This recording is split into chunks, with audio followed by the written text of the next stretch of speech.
Welcome back to Project 613. Today we continue learning about how ritual impurity could be conveyed not only to other people, but also to vessels, to utensils, and different objects of use. And we mentioned a number of examples of sources of ritual impurity that could convey this impurity to other utensils. We mentioned the dead body, we mentioned the ashes of the red heifer, the person or the home that has leprosy, a woman while she is menstruating. And today another example is a woman post-birth. This is known as postpartum ritual impurity, which could convey ritual impurity not only to other people but also to utensils.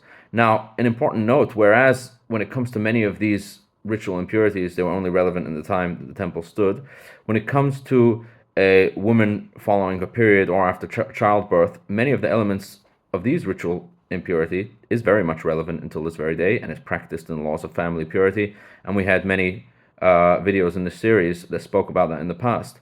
However, with regard to kalim, with regard to utensils, this is something that, as mentioned, was only relevant in the time that the temple stood and is not really practically applicable today. So therefore, yesterday we learned some messages, practical, inspiring messages from this idea rather than the actual mitzvah itself. And so too today, another practical, inspiring message from the idea of kalim, utensils, being able to become ritually impure, is as follows: that when you have a utensil which is designed to be a receptacle, a utensil which was designed to contain water, or contain any liquid, in order for it to be able to become ritually impure, it needs to actually be closed from the bottom. It needs to actually be able to contain that liquid inside of it.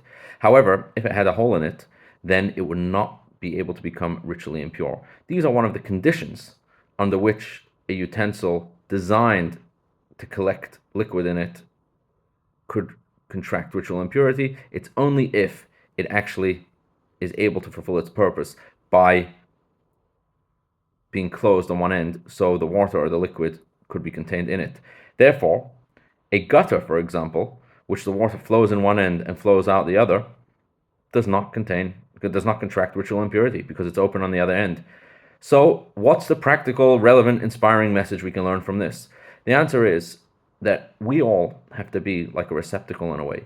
We have to always be ready to contain God's blessings, to realize that all of our blessings in life come from Hashem, and always be ready to receive them. However, we should never keep them all for ourselves, because if we are closed from the bottom to contain and keep all of our blessings inside, that is a sign of ritual impurity.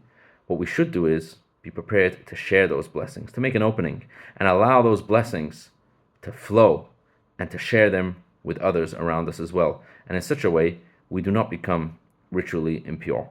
Have a wonderful, wonderful day.